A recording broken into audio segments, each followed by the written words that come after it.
Nu, dabar mes sveikinamės iš Vilkaviškio sporto arenos. Čia visai netrukus Vilkaviškio Bruklinas prieš Akmenės kraštą. Aikštėje pasirodys yra ir Jonatanas Da Silva, jo klaidinantis judesys ir Francisco Gustavo.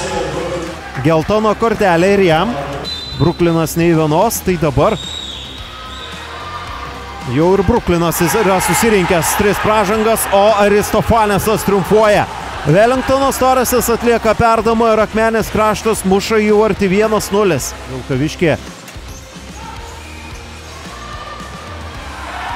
Iš po Wellingtono Da Silvos kojų mušamas kamuolys. Geltona kortelė Adamui Veraičiui už emocijas.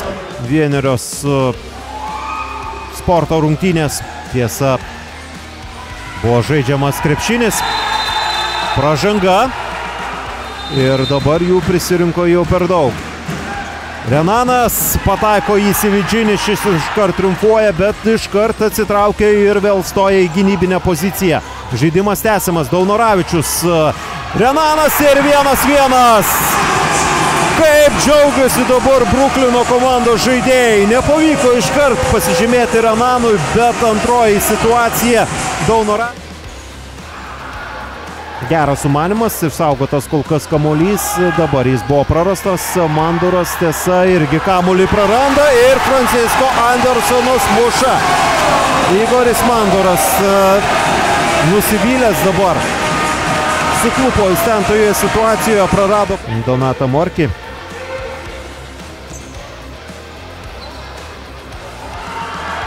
Dar viena ataka ir Francisco Gustavo muša trečią. 3-1. Porą įvarčių per labai trumpą atkarpą.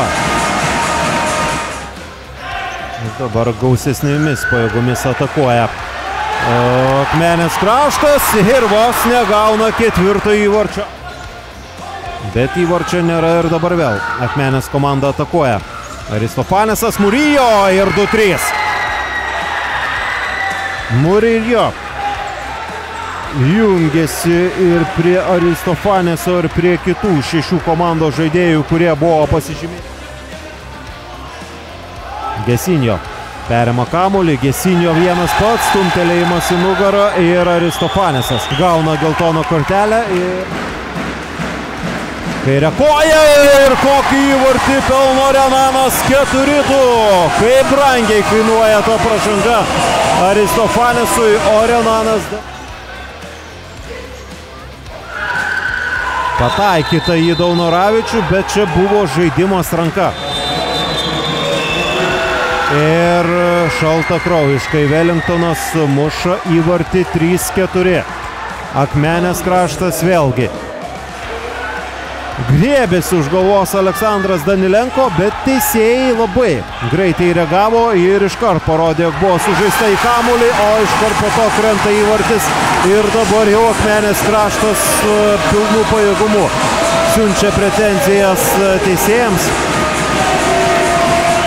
Ir Bruklinas pabandys tiesiog taip stumdydamas kamuolį tarpusavyje ir nuvesti rungtynes iki pabaigos. Dar Francisco Andersonas, jo smūgis, Čibirka ir uždaro šias rungtynes Vilkaviškio Bruklinas su 6 įvarčiu.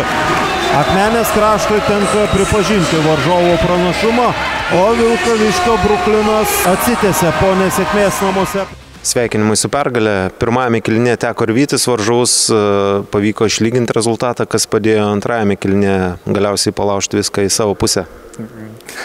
Sunku pasakyti, čia galbūt didžiausias pliusas yra kiekvieną kartą žaidžiant namuose, tai žiūrovų palaikymas. Tačiau manau, kad Akmenės komanda šiek tiek galbūt pasėdo, galbūt pradėjo daugiau rizikuoti, ėjo 5 ir dažnai negrįždavo taip greitai į gynybą, laukė galbūt ir teisėjų palankių švilpukų, irgi matėme keletas įvartėlių tokių kritų ir manau, to pasekoje būtent jų tas 5 išėjimas davė ir atrišo mum rankas, kad galėtume pelnyti keletą tokių lengvesnių įvarčių. Štai ir laimėjom rungtynes. Šiaip rungtynės tokios emocingos, daug emocijų, daug kortelių, daug visko buvo. Ir kaip žinia, ir jūsų komanda yra galbūt to karštesnio kraujo atstovų. Jūs kaip komandos kapitonas, ar kažkiek bandėt ramintas aistras, ar leidot jau komandai šiandien išsiliet pilnai? Tų vyrukų nenuraminsi, turbūt Anetė lengvai. Ir kažkai ar kapitono tie paklausys labai. Tačiau kiekvieną sykį visada bandom sakyti, kad ramiai, kad prieš teisėjus nekalbėti, bet matyt toks jų žaidimo stilius, ne tik, kad jie techniški, bet labai, kaip sakot, ir karšti, emocionalūs, ir čia tikrai buvo nemažai kortelių. Ir kartais, kaip jie patys sako, vienas kitam kažką pasako, tai ką mes niekas negirdi, nesupranta, nei teisėjas nieko, bando įžeidinėti artimuosius vienas kitų ir va šitą gaunasi toksai. Ir kaip ir matėm, praktiškai tarp jų vyko visa ta kova, ne tik futbolo, bet ir žodžių, ir emocijų, ir apsistumdymų. Естественно, готовились, знали, что такой матч будет. В принципе, многое что получалось, но все-таки мы не есть еще камнем. Мы не являемся таким камнем, которые разбиваются скалы. Вот. Но мы как бы работаем. Много сегодня было решающих моментов и для игроков, и для турнирной таблицы. Но опять же, никуда я не денусь от того, что все-таки ключевые моменты матча были решены не футболистами. Но от этого никуда не деться. Это реалии сегодняшнего футзала и сегодняшнего развития футзала в Литве.